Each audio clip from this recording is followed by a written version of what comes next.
Alright guys, welcome to plot number 12. I'm Jay, and well obviously this is plot number 12. Come down today, I'm gonna cut a hole in back at shed, I'm gonna get the fire put in. Hopefully there'll be another cold, see daft wishing for a cold spell, doesn't it? But so by the time I get the fire put in, it'll probably be the end of them. But if there's another cold spell, we'll get a good bit of use out of this fire yet for this year. So yeah, I'm going to get the fire put in. I'll crack on with that today. I'll catch you in a bit.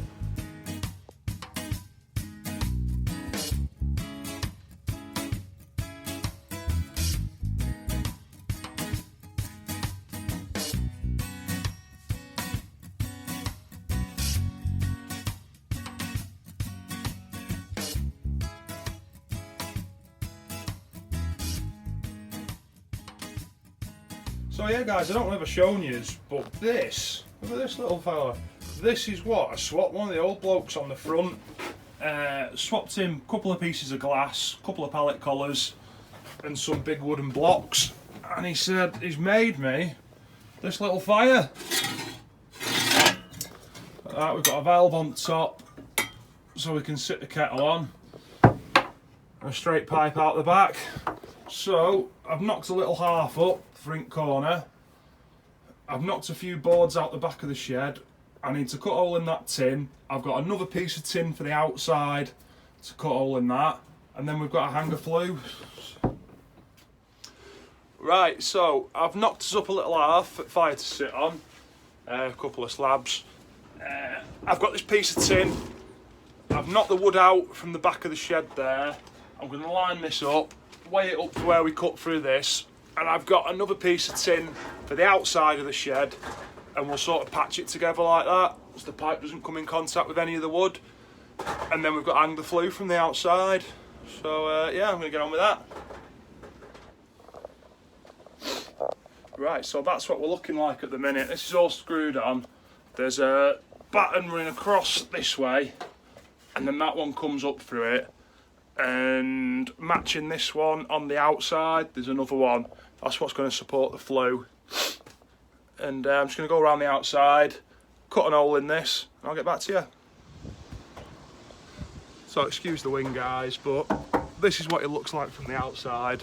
Like I say, I'm going to cut a hole in this for the flue to come through, and then we'll put the big flue on the upright there. Let's see how we get on. Right, so this is what the flue looks like coming out the back of the shed. You can see it doesn't touch the wood anywhere, it comes through the metal. I've just cut another piece of metal that'll slide over, and then we'll screw that to the back of the shed with the little self tappers again. Right, so now that's the panel on the back of the shed. So we've stitched it in with a little self tappers. You say it don't look pretty, but it's an allotment shed at the end of the day, and it's not a Taj Mahal like that. So this bit flapping around, we'll whiz down there with grinder and cut that off. For now, we'll just leave it and get the flue on before we lose the light. Right, guys. So as you can see, that's the flue done. It's getting hot to touch, but like you say, it's all made up out of odd bits that we've found. This is only single skin at the bottom. This is twin skin here. But I'm going to put a few more of these metal cable ties around it. But it's quite a windy day, as you can see by, where's it gone?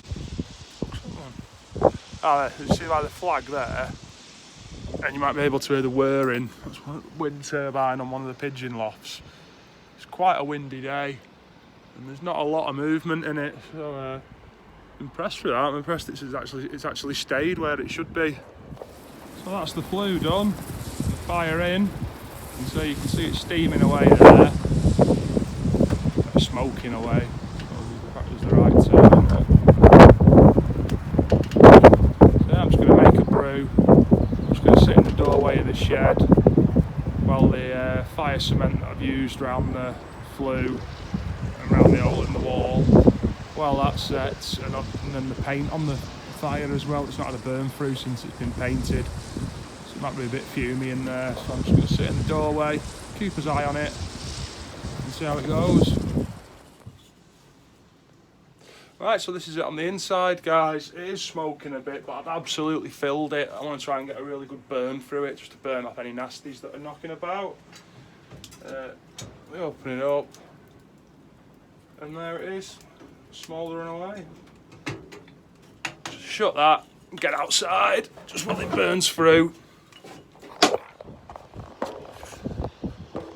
So yeah, it doesn't look pretty, but all round here, obviously one pipe's a different size than the other. I've just crammed it full of fire cement. It seems to have sealed. If it lasts, we'll find out. It's extracting smoke out the top and it's not hammering out here. It's not hammering out into the shed. So at the minute it's working. Whether it stands the test of time, we'll find out. See you in a bit. Right guys, so we're going to get some tomatoes potted on.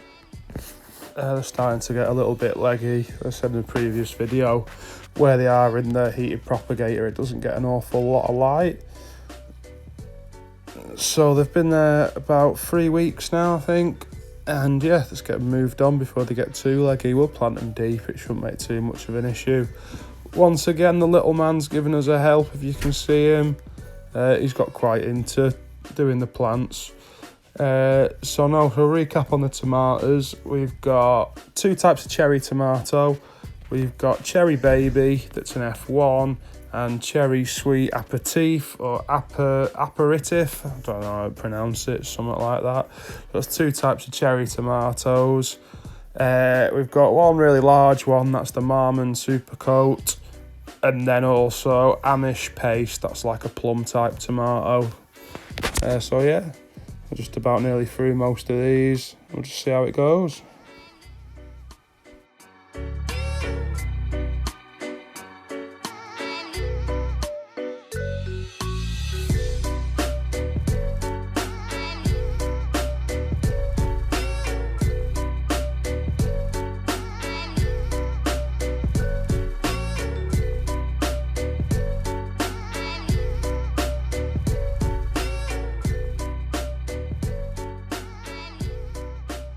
Right guys, just waiting for the fire in the shed just to burn out, and that'll be me going home. So cheers for watching and all that. If you've enjoyed this, don't forget to comment, like and subscribe, and I'll catch you in the next one.